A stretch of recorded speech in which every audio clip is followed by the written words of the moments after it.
On episode 61, I sit down with San Jose local artist Kenneth Tan. Kenneth was moving ahead in life, and then he returned home to help care for his Lola. During this time, he rediscovered his love of art and found a new way to connect with his Lola and tell her story. In this episode, you'll hear about that journey, about the project Lola and Kenneth, and of course, we take on the question, are you Filipino enough? Thanks for being here. Grab a beverage, pull up a chair, and enjoy listening to my conversation with Kenneth Tan of Lola and Kenneth. My name is Bruce Reyes-Chow, and this is BRC and Friends. Each episode, my co-host and I chat with activists, artists, academics, and adventurers to discuss politics, faith, pop culture, technology, and as you will discover, pretty much everything that pops into our heads. This is basically an excuse for us to hang out with friends and colleagues and riff about things that matter. Welcome to BRC and Friends. And I am excited to be here with Kenneth, who I've kind of run into at some Filipino things and bought some stuff, and there's like stickers all over all of our luggage. And if you were watching this, you'd see a little product placement in the background of the video. And so I invited him on to talk a little bit about his project, but also get to know him a little bit. And so that's what we're doing today. So for those of you that are joining the podcast for the first time, my name is Bruce Reyes-Chow. I'm the host. We usually have some co-hosts, but they're all slackers, and I'm going to cut their salary, which is huge. But it's just me and Kenneth today. I'm in San Jose these days. I'm making my way in the world, writing and pastoring, speaking, coaching, napping, all those kind of good things. I use he, him pronouns. And yeah, that's it. So, Kenneth, you would go ahead and introduce yourself, tell us your pronouns, where you are, what you're doing, all that kind of good stuff. Sure. Hey, how's it going, Bruce? Yeah, my name's Kenneth Tan. He, him pronouns, and I'm also in San Jose, California, and napping a lot and doing a bunch of Filipino stuff too, I guess, which is how we ran into each other. It's like every day is Filipino History Month in our households. Absolutely. Every day I'm just doing the Filipino thing every day. Yeah, exactly. We can't help it. I'm very excited to get to know you a little bit. I was cool. Me too. Recording someone else, and they're like, "Oh, we've not really had these long conversations, so let's record them and share it with everybody as we get to know each other." But so tell me, what did you grow up in San Jose? What's your history here? All that. What's my history here? Yeah, definitely. I've logged a lot of hours at Great America and Raging Waters. I'm a San Jose kid. Yeah, my mom, my Lola, raised me here, and love a churro. Lots of churros and pho. So I was in San Francisco for 30 years, and then my wife grew up in San Jose. She went to Gunderson. So what high school? No way. Did you go to? Yeah, I went to Midi. Okay. Yeah, I went to Midi, but Gunderson wasn't too far from my elementary school. So yeah, I'm familiar. Yeah. Gunderson, I always joked that it looks like a prison. Like whoever you look at this, if you look at it and think prison industrial complex, that's what it looks like to me. Because what that explains a lot. I took I took an SAT there, and all the students were wearing orange. So that's true. Well, that's a dead giveaway. They were wearing orange, and I remember dead giveaway in the middle of the SAT. They all stopped, and they were doing bench presses in the yard. So did you get worried about where you could go, where the safe spot on the yard was? So we're back my wife's back in San Jose. My first time. I'm actually, I will say that we're on the south side, sure. Which if I could pick any other neighborhood, I'd rather probably be in that other neighborhood. I haven't found.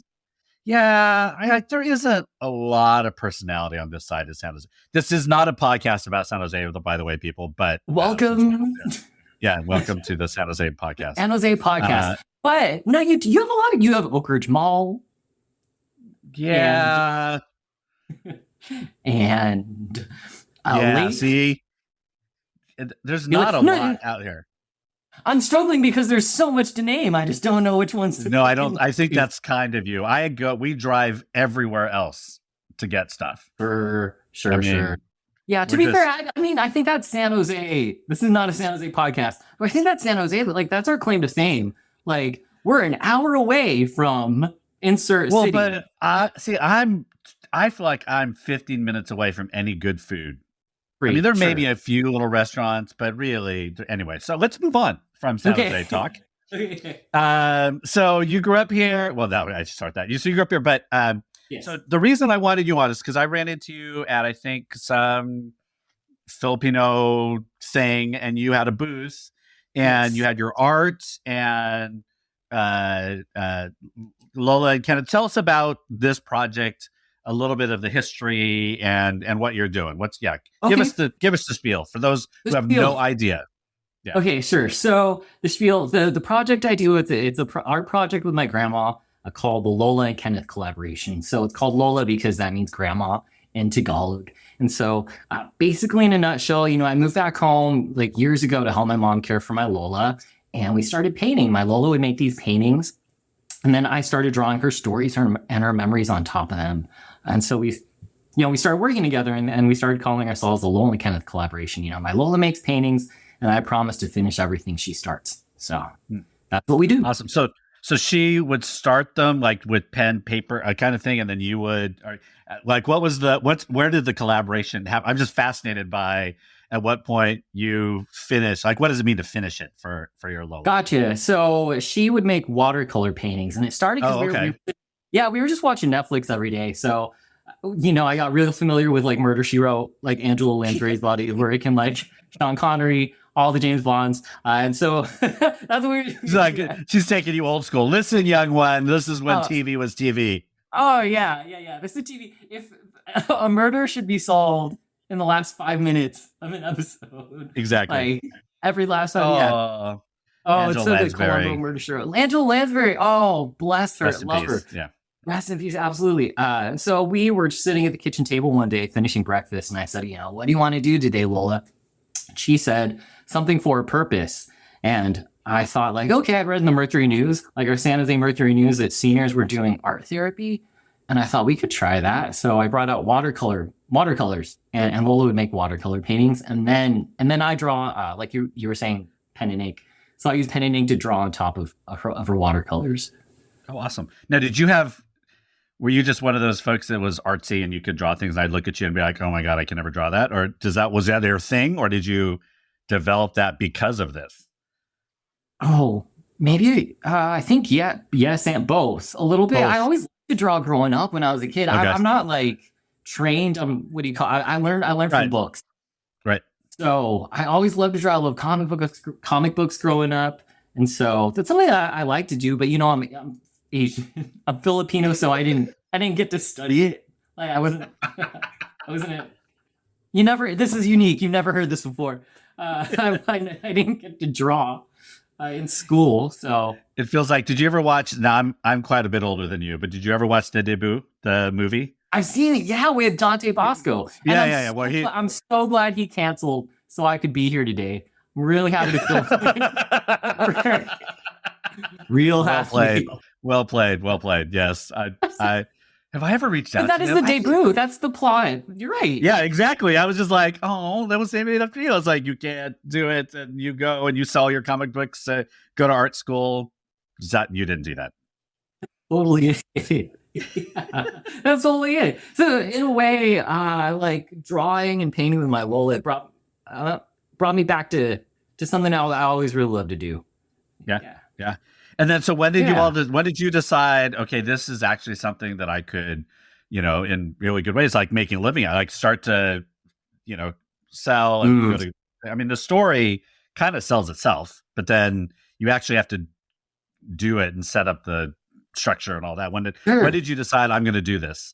Gosh. Okay. Well, Lola and I guess we started doing this together. Went back so this was 2015-ish, 2014-ish when we first started.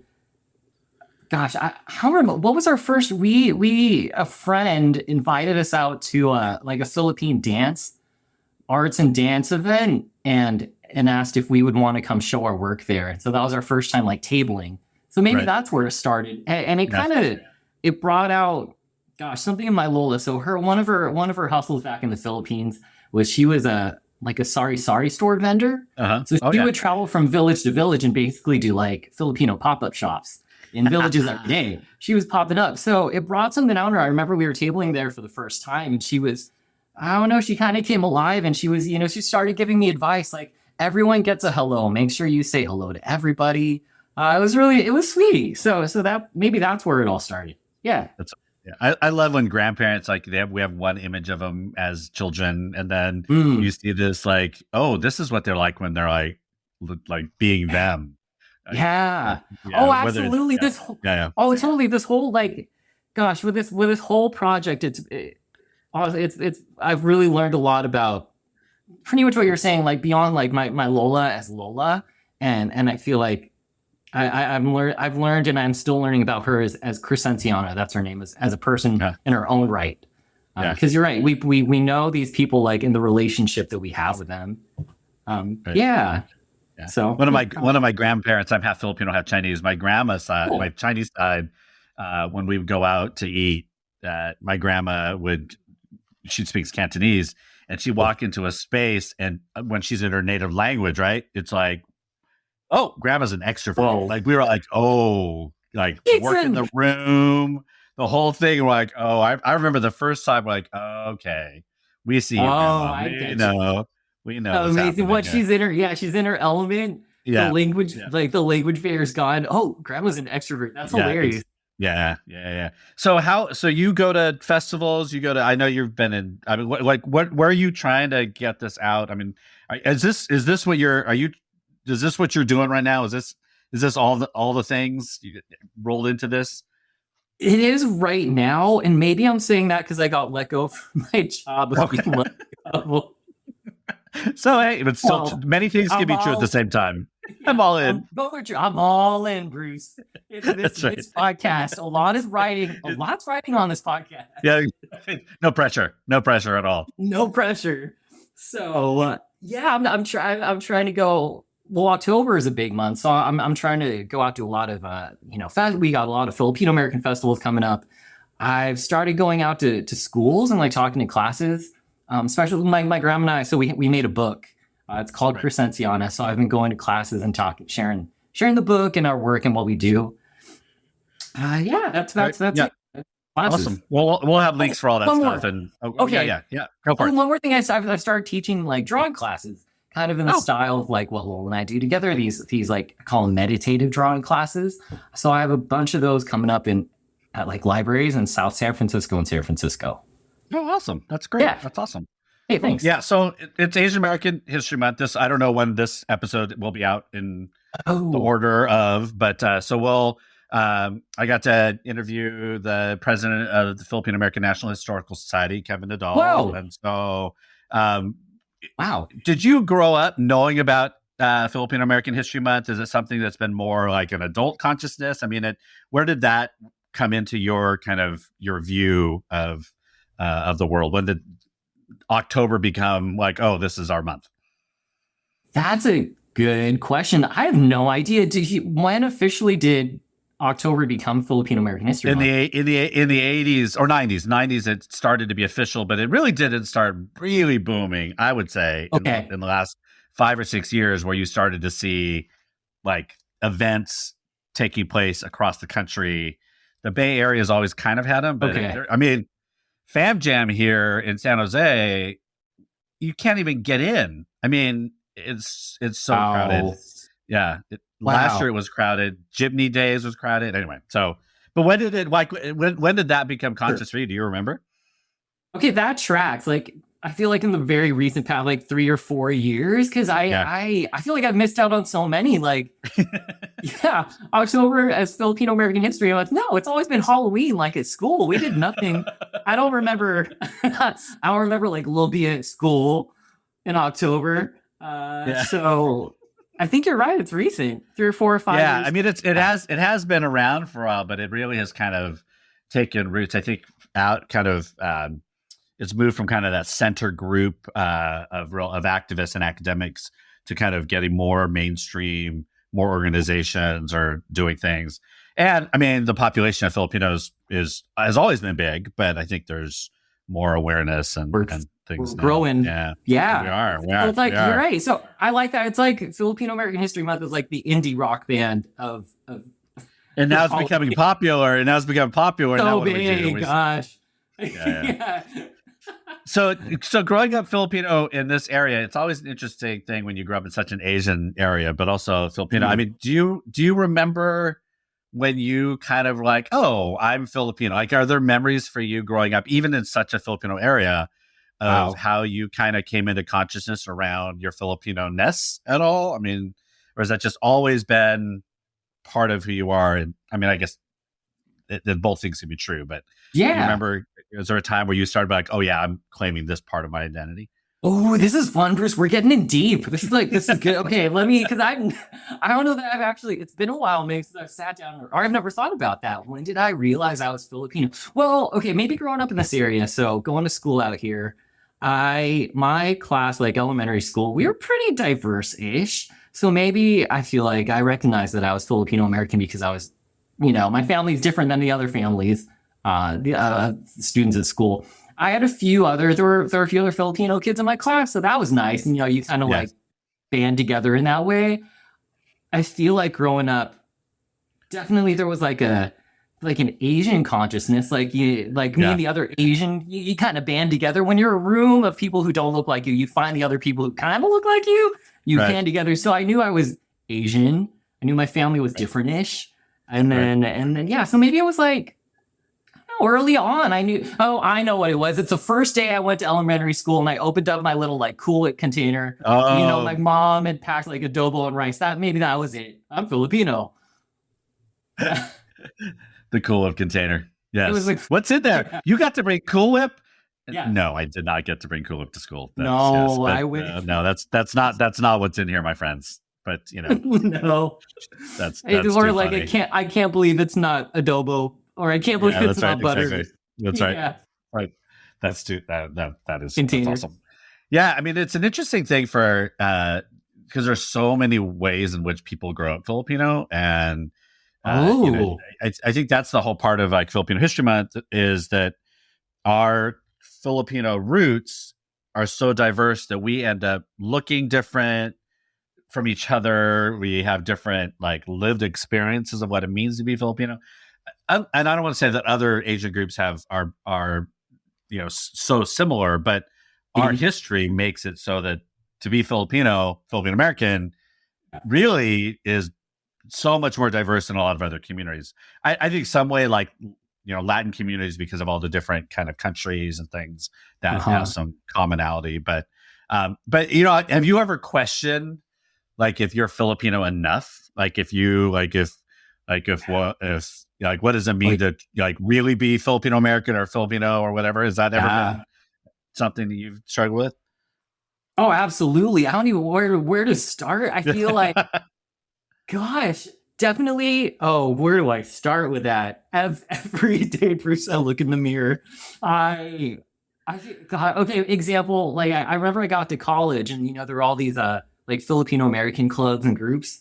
Oh, yeah. And I really struggled with like, I wanted to be a part of it, but I felt kind of like on the outside of it. Because I hadn't grown up with, gosh, a lot of there just weren't a lot of, I didn't grow up hanging out with a lot of other Filipinos. Yeah. Well, if you go to one of those groups, you go to one of those groups, like, what do you mean you don't know Filipino American History Month? You're not a good Filipino. Exactly. Yeah. Right. Yeah. History, I don't, I'm trying to learn Tagalog now. Like, so that's a whole other thing. Side note. Yeah. Another time I didn't feel Filipino enough.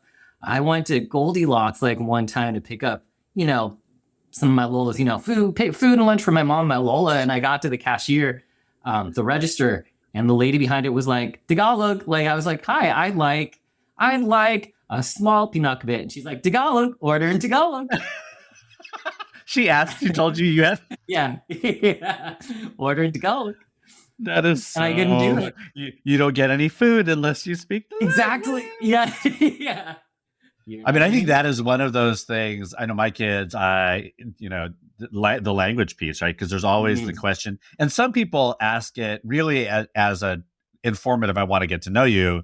And then some people ask it as a litmus test. Like, how Filipino are you, right? What do you eat? Yeah.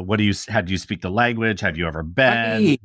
Who do you know? All that kind of stuff. Yeah, all these metrics. Yeah, you're right. Oh my gosh, there are all these metrics of like, of how some people measure other people's Filipino-ness, right? There's like, how much history do you know? How much culture?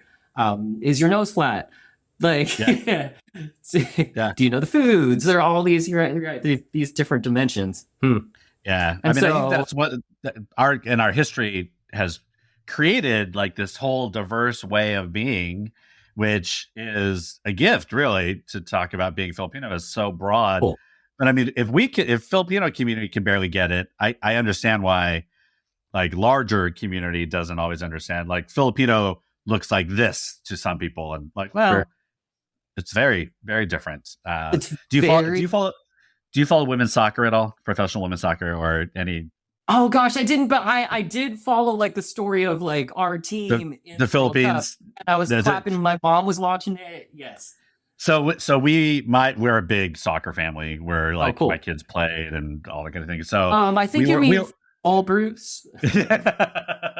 this is true. This is true. I believe We went to the World Cup, the Women's World Cup, so got to watch the Philippines team play.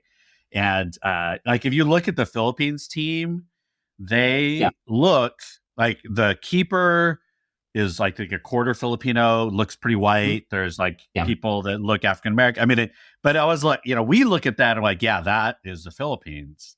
Other people, we heard folks like, well, how's that keeper Filipino? And my kids are like, oh God, do I have to explain the diaspora of the Philippines to this, kind of, or like, well, no, gotcha. just let it go. And but yeah, I mean, looking at that team was like, oh, this right here looks like the breadth of who Filipinos are, which is kind of cool. Oh yeah, absolutely. Yeah. But what's the most Filipino thing that you probably do that you could, like, if you were to say, oh yeah, tell me I'm Filipino without telling me I'm Filipino? Like, is there anything that like, oh, this is probably pretty Filipino? Like what do you, or anything that you?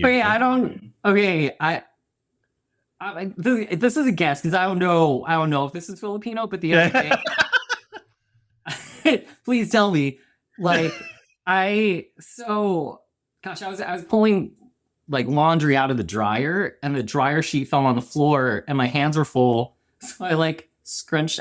I picked it up with my foot, like the dryer sheet, and then I lifted it like one leg, and then put it in the garbage. Is that a thing? Is that a thing? Because my mom. Do you do that? Do you grab stuff with your feet? I do. Okay. God, is that Filipino? We should put that out there. Is this Filipino? Yeah. Is there a poll?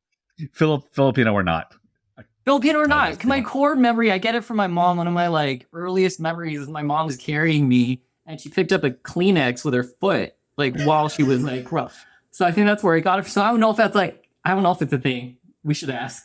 Let's put it out there. It's a family thing or a Filipino thing. Yeah, I mean, who knows? Sure, it could be a Filipino thing. We'll go with that. Okay, but you're not in your family. I don't.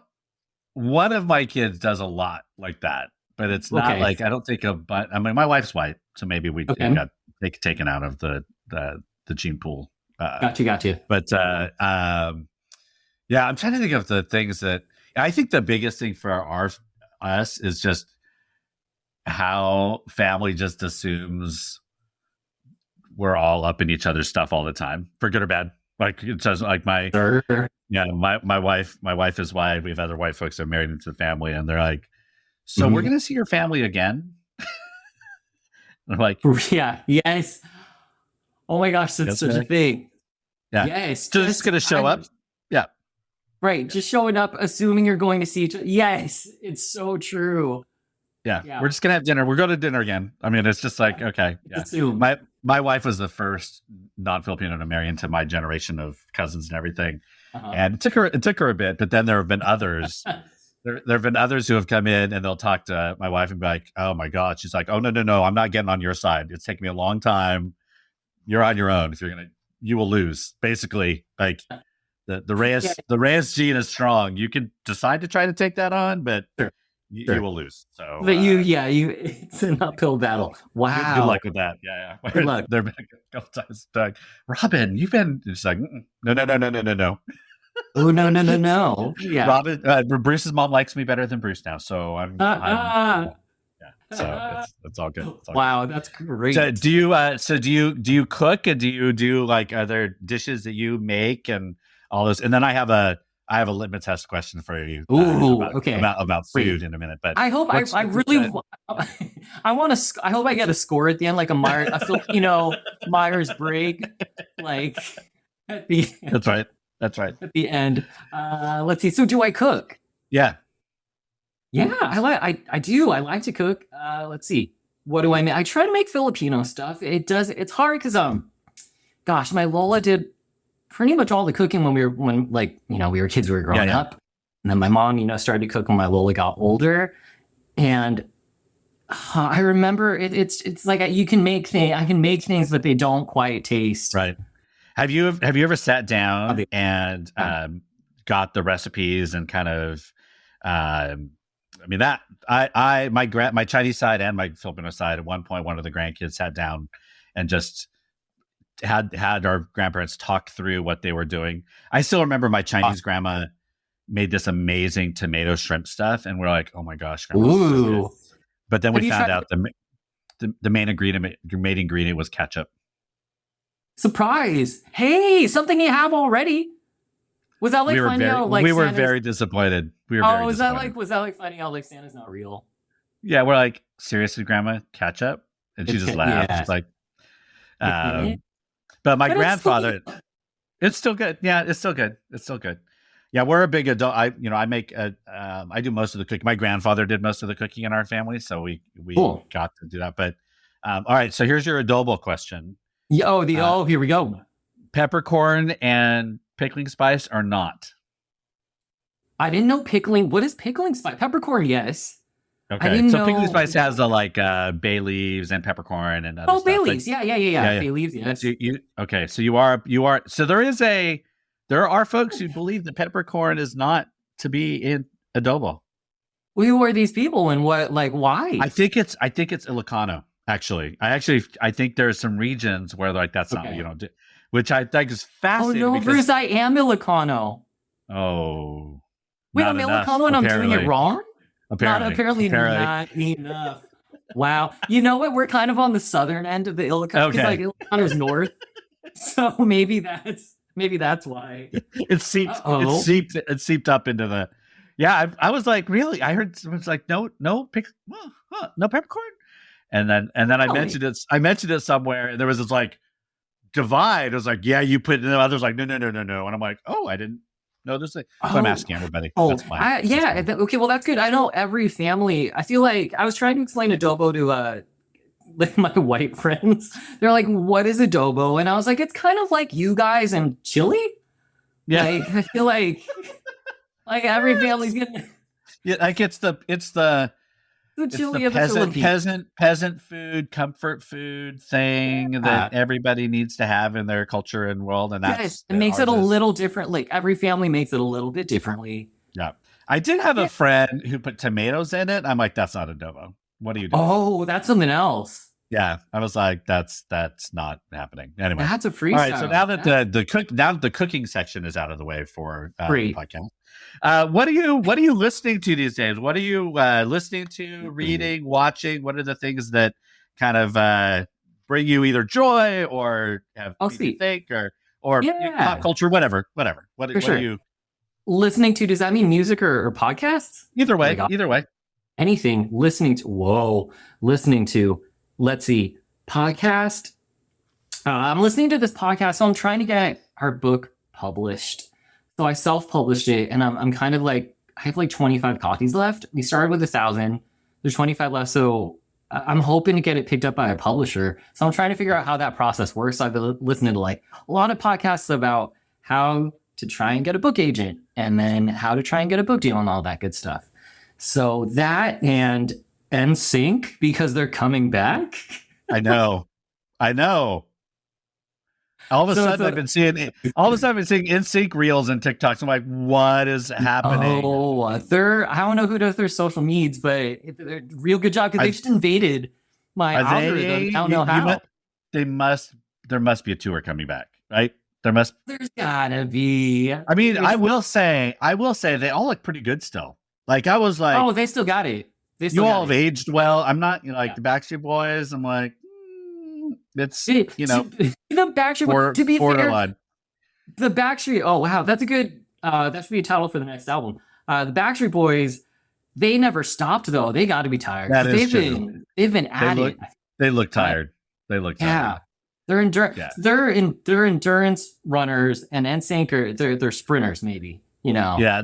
I'm fat. I would go see that. I mean, Oh, absolutely, same. I'd sit up in the back, so I didn't feel like one of those super old guys going back. But No, whatever. And it's for everybody. It's I feel like great vibes at the NSYNC concert. I think they just want to know go how- back. For, That's right. That's right. Are you a TV person too? Do you watch TV? Are you binging anything lately? TV, does that look like streaming? Sure. Yeah. Sure. Like I like to have something on like while I'm working. So lately it's been like I'll just put like the Bake Off on.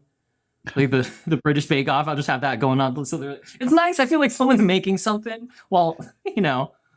The British Bake Off too is always they're just so nice. You like everybody. Like it's not nice. It's not cutthroat. Do you watch the kids ones too, which are hysterical? Have you ever watched the kids? Are they equally polite with each other? Oh, and they're hysterical because the kids they don't care what people think about them at a certain level. They're just being them, and they're having this blast together. Especially ones that were made like during pandemic because they're all living together like all the time, and so their characters just are so fun. And the judges are obviously like not mean and they're not critiquing them. But it's so the kids ones are so fun. You're better than I put on crappy movies in the background. I'm like, like what? Please, I need recommendations. Do you though? I mean, like the Meg. Like I'll have the Meg and San Andreas. Like I was yesterday working on some writing with John Wick 4 in the background. Okay. Oh wow! So I'm like I hope this doesn't influence this thing that I'm writing.